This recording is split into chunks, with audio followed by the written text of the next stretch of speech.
We're ready.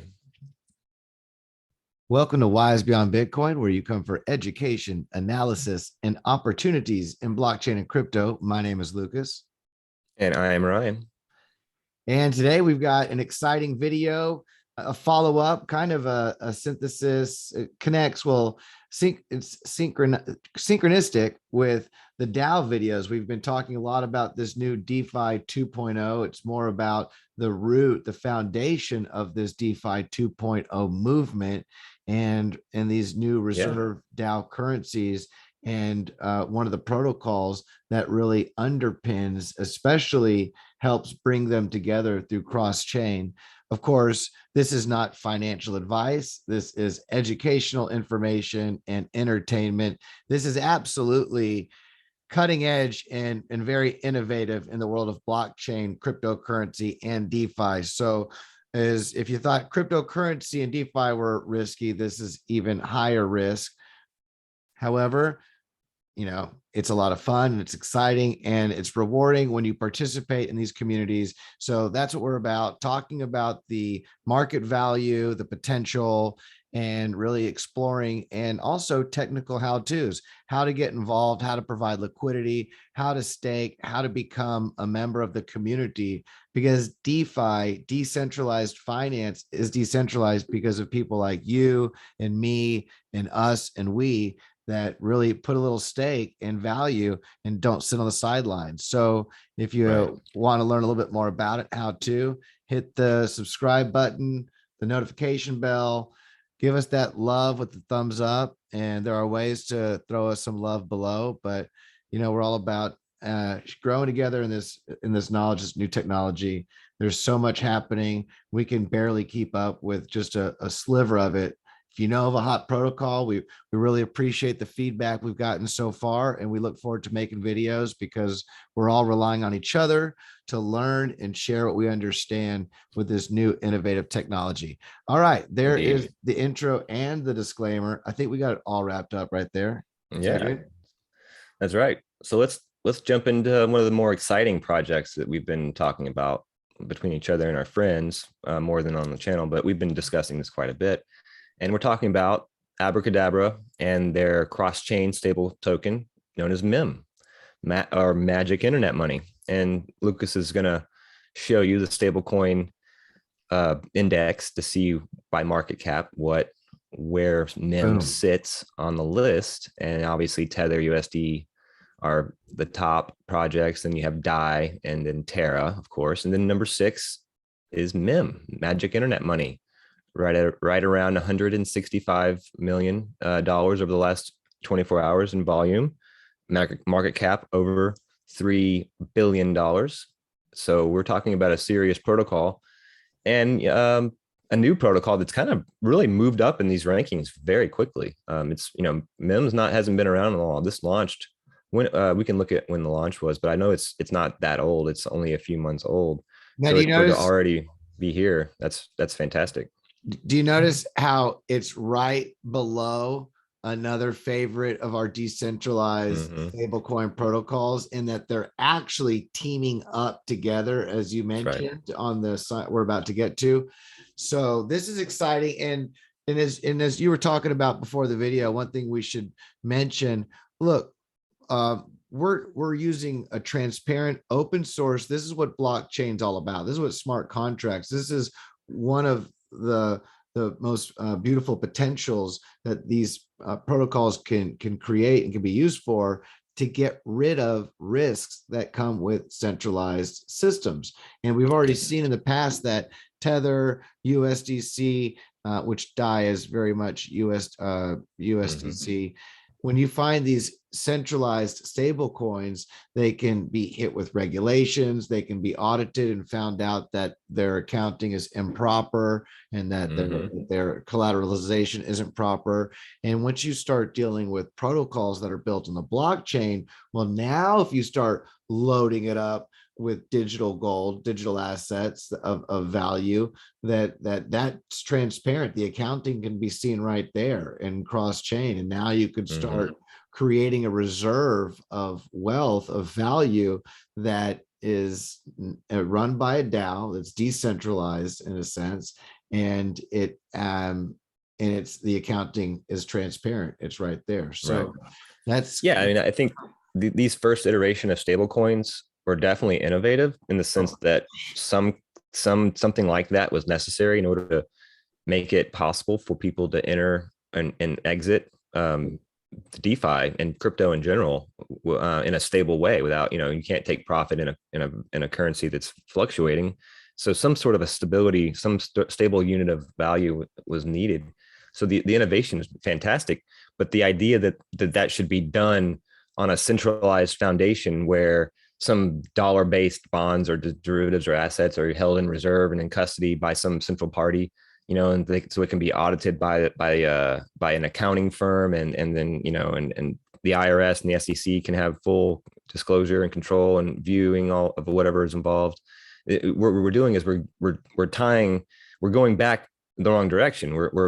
We've created this new ecosystem that's supposed to be separate from the traditional financial fiat world, and in the process of it evolving, someone got the brilliant idea to return it to the tethers of centralized banks and their monetary policy, and essentially import the Fed's monetary policy into the stablecoin. And that might be a partial first step, but it's really not going to be a complete solution if you're truly trying to decouple or untether from the dollar and from the fiat system. So that there's a need for a stablecoin that's decentralized and untethered and decoupled from dollars as assets. And that's what Terra and MIM and various other projects are aiming to do. So that's essentially the goal. That's the vision. So let's take a look at the product and see what we're dealing with here. One of my favorite, before we jump into actually going through the tabs and looking at stuff, I'd like to point out this is a cross-chain stable coin. So if you see, we're connected through Fantom right now, but if you click on that, you can see there's 5 options. You have ETH, Binance, Avalanche, Arbitrum, and Fantom. All 5 of these blockchains can be connected to Abracadabra, and you can use assets from these various chains to borrow MIM. You can use them as collateral and borrow MIM, and then take that MIM and stake it or farm it, or there's various things you can do with it. So that's essentially the underlying, that's the big picture view here. So now let's walk through and kind of take a look at what's happening. We'll look at the tools tab and take a look at the bridge. So this is the facility you would use if you were trying to bridge into Abracadabra. Say you had some ETH and you wanted to transfer it over to Fantom, right? This is where you would do that, and vice versa, Fantom to ETH or Fantom to AVAX and on, right? And after you do this, you have a wrapped asset on a new chain, and you can then borrow your MIM, from that. Now, the bridge is an AnySwap bridge, so it's powered by AnySwap. So this is not their own bridge. This is a tried and true tool. So it's you can see where that comes from and look into that. And this bridge is for MIM purely. That's the token. That's the only token that you bridge. Okay. And this is showing how MIM is, and that's one of the beautiful things about one of the points we really want to make is shows how MIM is a cross-chain stable coin. MIM Yes. is designed to be a stable coin that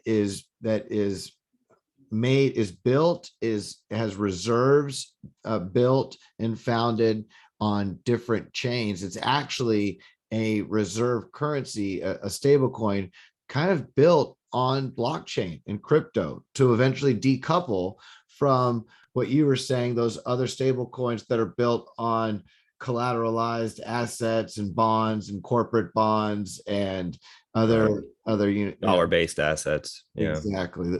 So here you go. You can see that they've got Avalanche, Fantom, Binance Smart Chain, Arbitrum, and you can go in and out right here, a stable coin.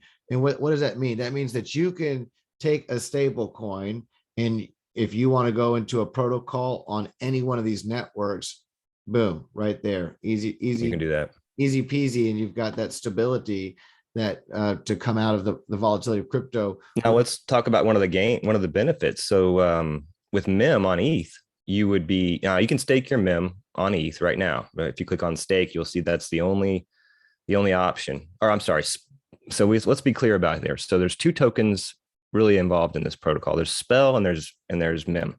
MIM is the stablecoin, and Spell is the utility token that you will be paid out in for staking and for your farming and everything on this protocol. So the Spell is what you stake. Now, let's imagine that you were to stake Spell on ETH, clearly, which is the only option. If you want to stake your Spell right now, the only option is to stake it on ETH. But if you know anything about ETH, there's a lot of fees. Gas fees are kind of high when you move things on that chain. So the benefit of bridging your MIM or your Spell onto another chain is that you get to avoid those gas fees. Now, if you're on Phantom, if you're on Avalanche, the fees are very small, and that's huge because if you're trying to earn interest on an investment, the gas fees can easily eat up all the interest and actually make it a negative play for you. So so this is coming. It's not rolled out yet, but there will be a way to stake your Spell on these various chains and avoid the ETH fees.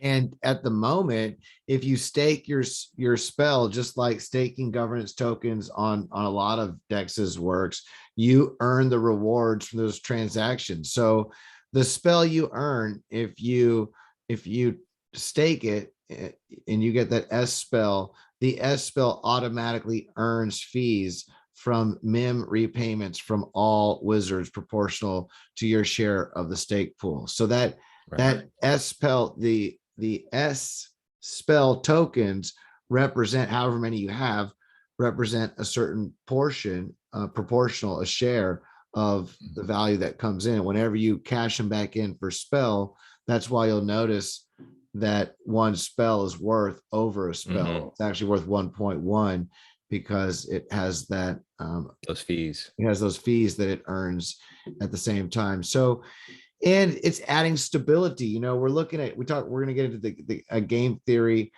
pretty soon on another video. We talk about the underpinning, because really what's beautiful about Abracadabra money is it's cross-chain stable coins, and stable coins being able to have stability in an ecosystem of many different blockchains and layer ones and NFT platforms, and so much going on, that markets going up and down. There is a need to have stable coins and stability, yes, a place of refuge that's not tied to any one ecosystem, and yet is insured by the growth and the value of many ecosystems. So this is really a beautiful organic approach, but I don't want to get too stuck on that. Let's go. Let's take a look at the borrow tab, and because this is kind of the magic, where the magic happens here on Abracadabra. And this is what you were talking about earlier when you're with the various assets. Yep.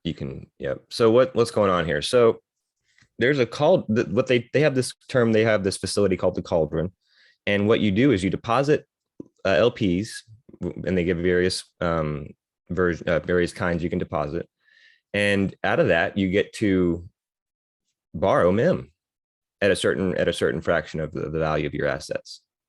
And so the Spell token is how the MIM token, you return the MIM to the cauldron, and then that later on is you're essentially repaying the loan, and then you get your collateral back. So it's essentially a way to take an asset that's interest bearing, that would be locked up and you can't really use or touch the value. You can't really make use of the value because it's locked up, but it does earn interest. So you can take that asset and then actually tap into its value in the form of a loan that you can then pay back. And so you're never giving up the asset. You're just making use of its value in the now, and versus having to wait, right? And through that you're able to borrow MIM to make those plays. So there's a risk, like in all things.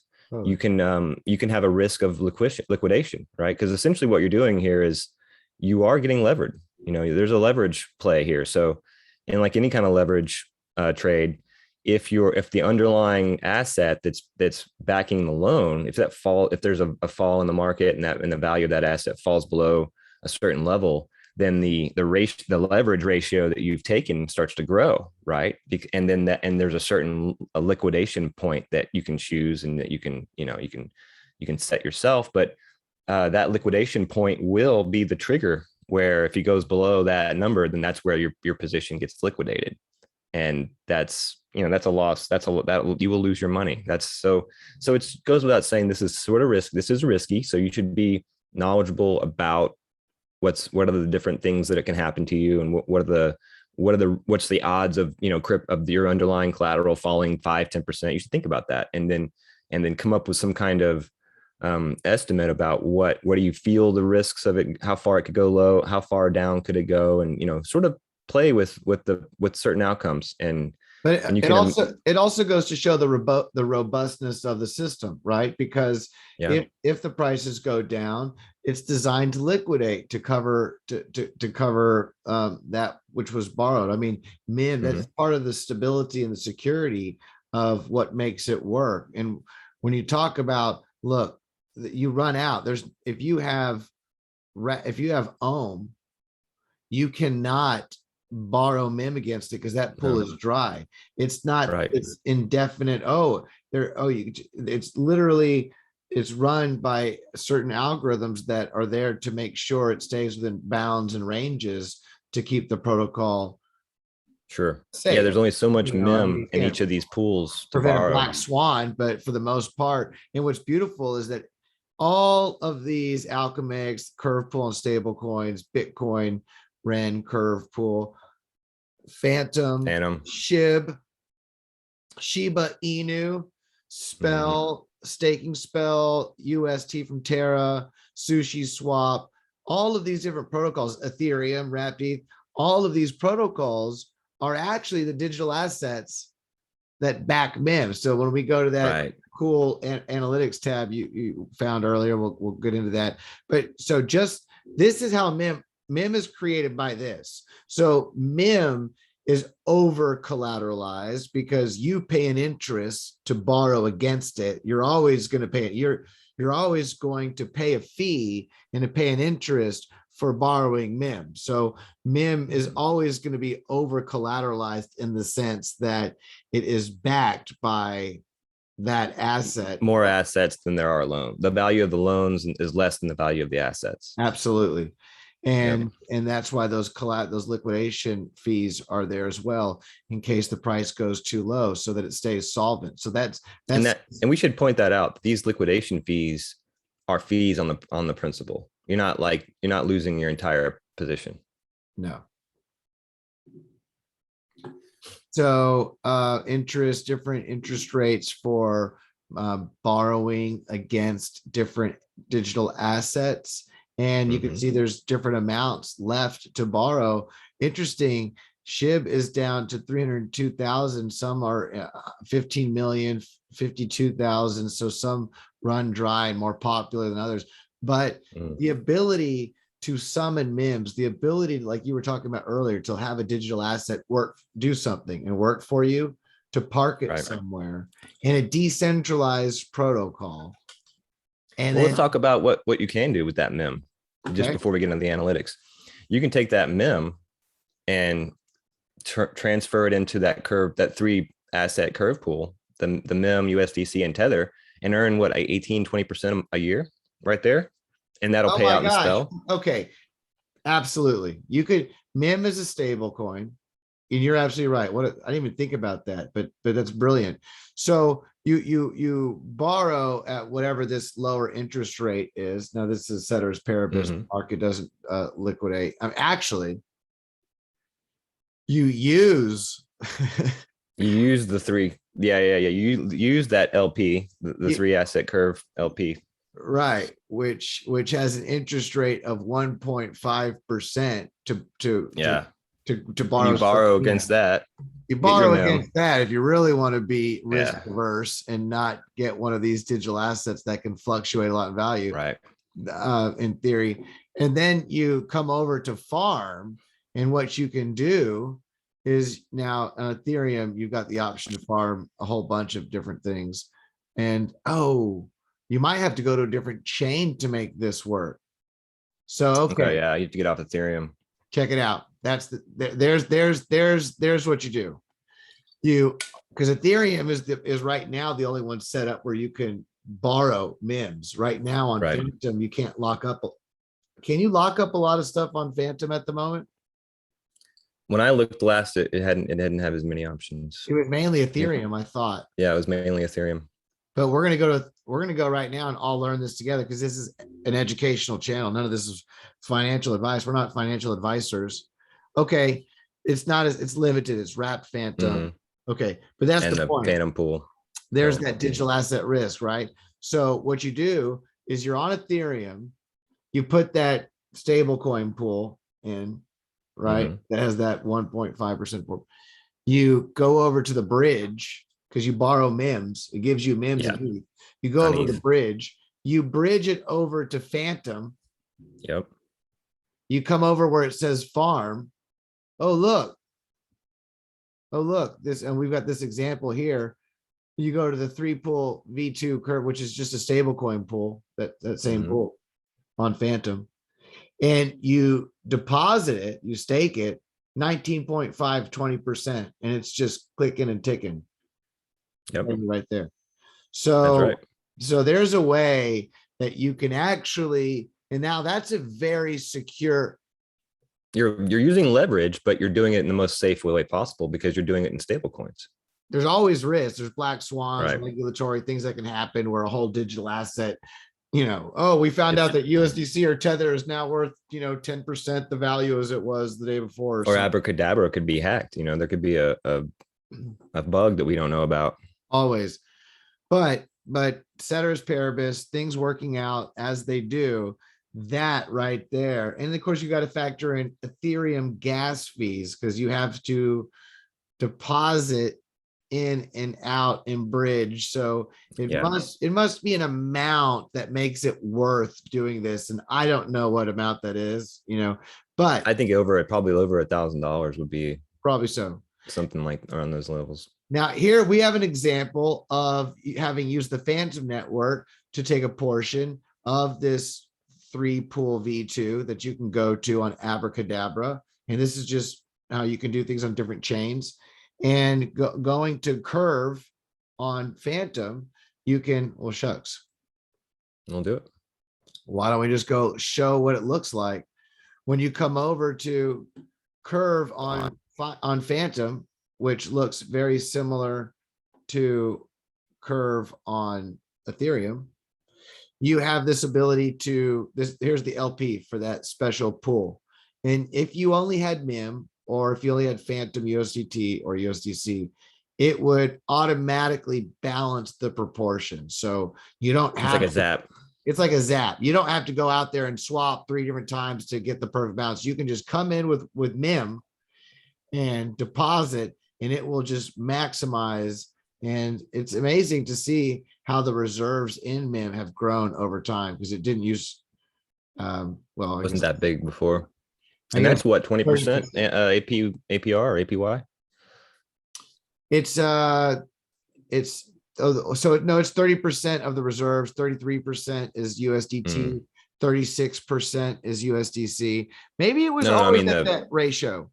I mean the rewards on that pool. Aren't those isn't that like a 20% reward? No, well, you're trying to look through the screen. No, I'm still on the Curve Finance. This is just showing the currency reserves. There's no one of the rewards here.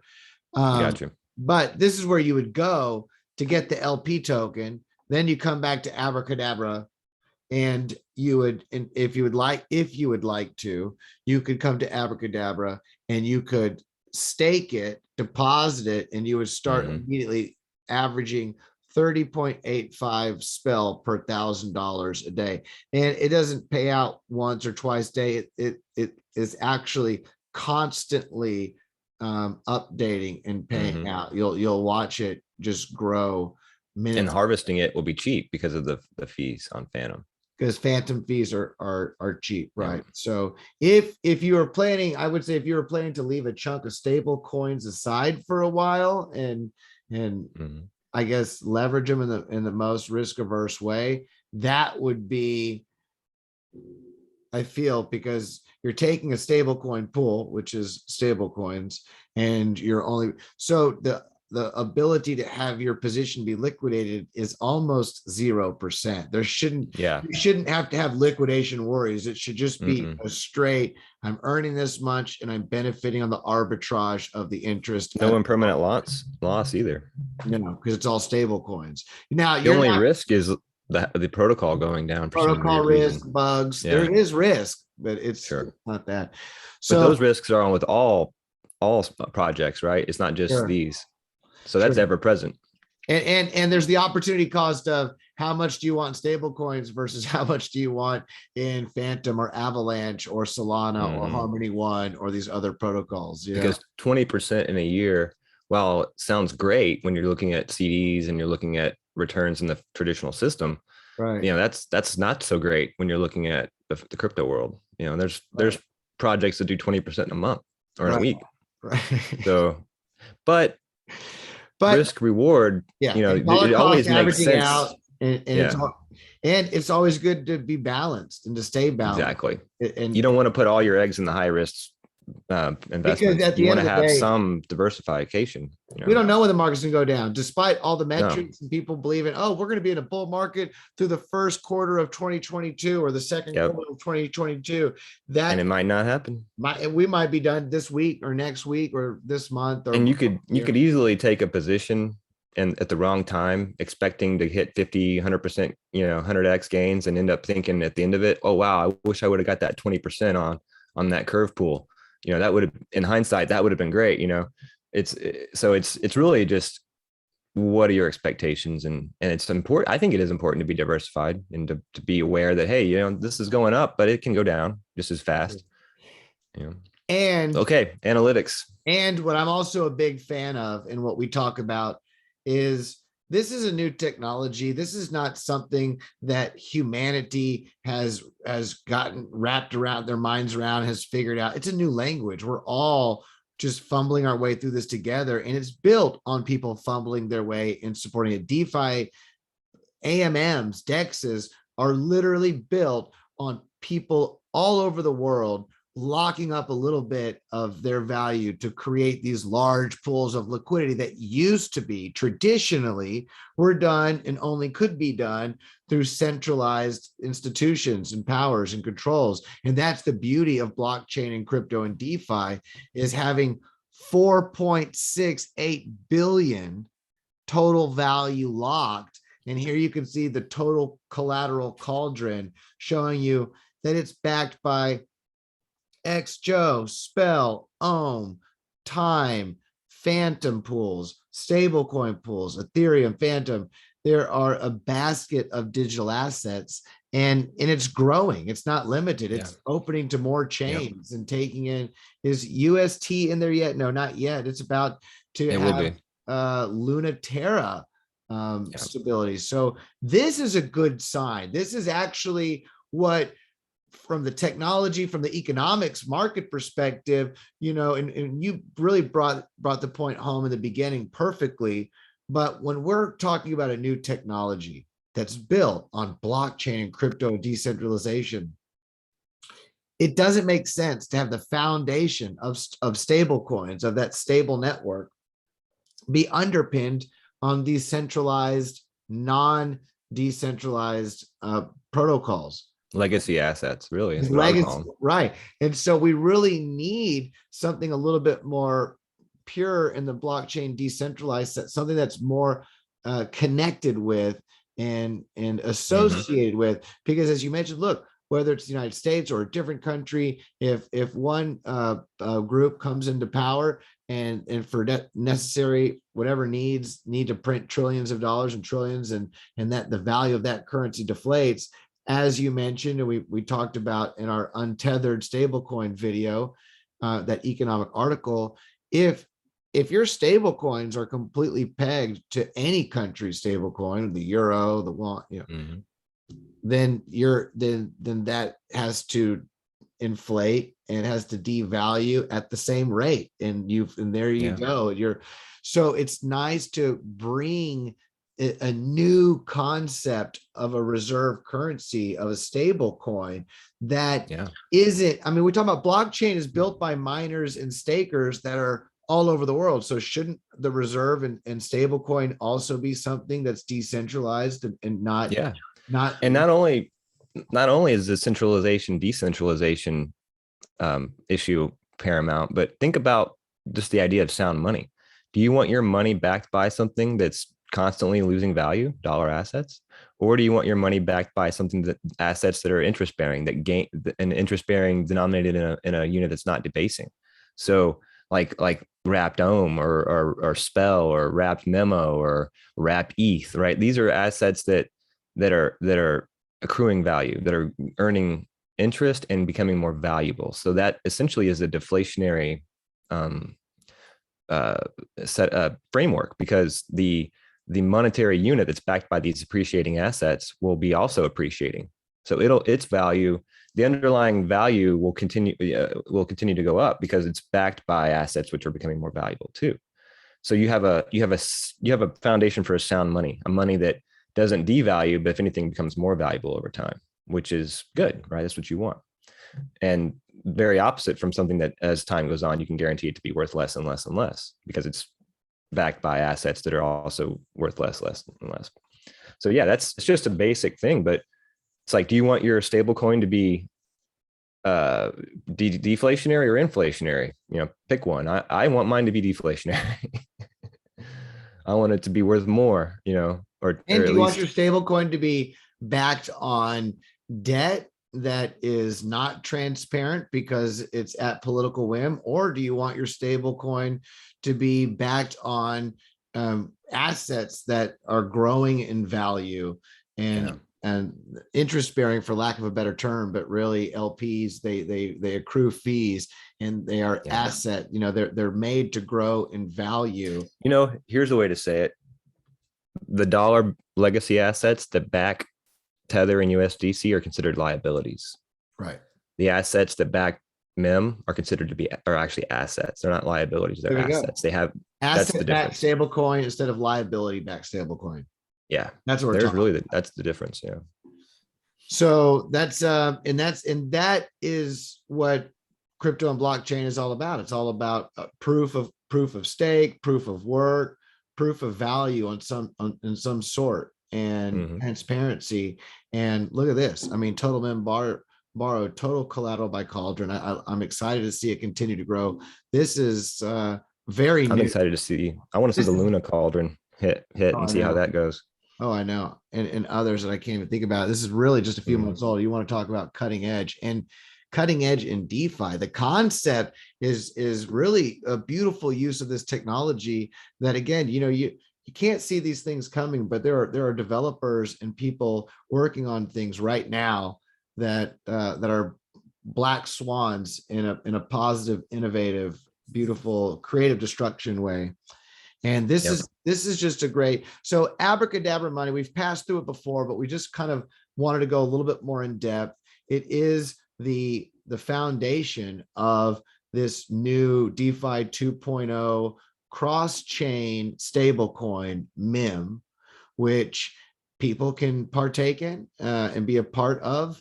So that's a beautiful thing. And, I always encourage, of course, it's high risk, but if you take that, which you don't mind, putting to be a part of something for a while, then it's really not risk. It's a ticket. Opportunity. It's an opportunity, or it's a festival ticket, or it's a vacation, it's a trip. How many times do people spend on something that they don't expect to get anything back? So if you take a portion to be a part of the growth of a technology without saying, oh, this is the airplane that's gonna make it up. Oh, a lot of airplanes crashed before they figured out how to install the flat and how to do things properly.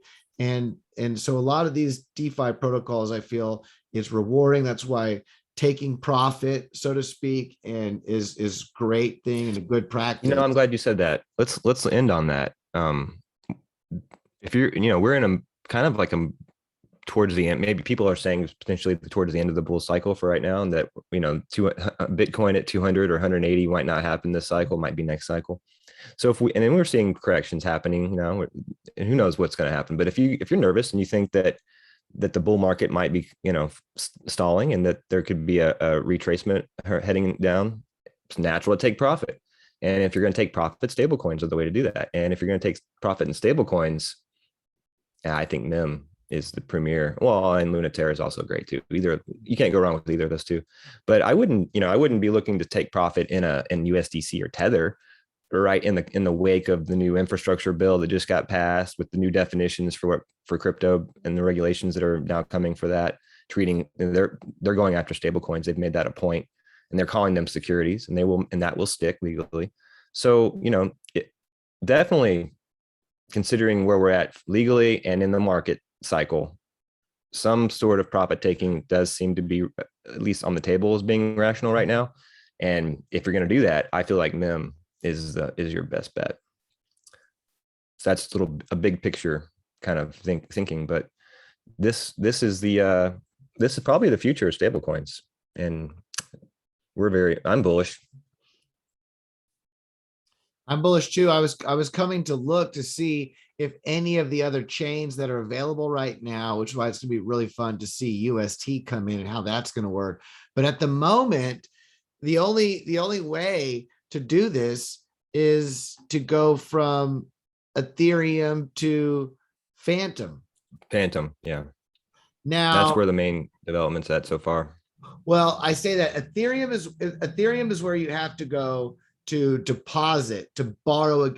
MIM is a stable coin, and most of those digital assets. Let me get off of that.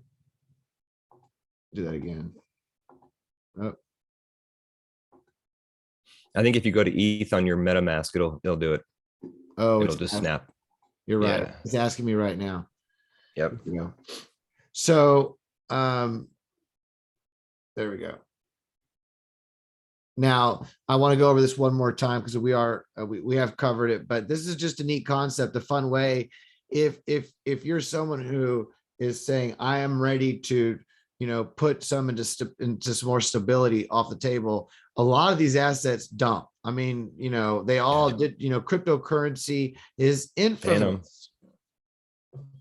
What's that? Fantom had a big correction in the last couple of weeks. Sure. And cryptocurrency in general is known for having a major volatility. Right? So now, of course, you could also take UST. That's another stable coin that you could take. You could take UST and deposit that for MIM at 2%, just as those would be the two risk averse plays. Or you could take the Curve 3 pool at a little bit less, of 1.5%. And you could borrow MIM, summon MIMs, create MIMs against those stables at that low interest rate. Right. And then with those MIMs, you come over, earn 20%. You come over to farm. But here's the idea.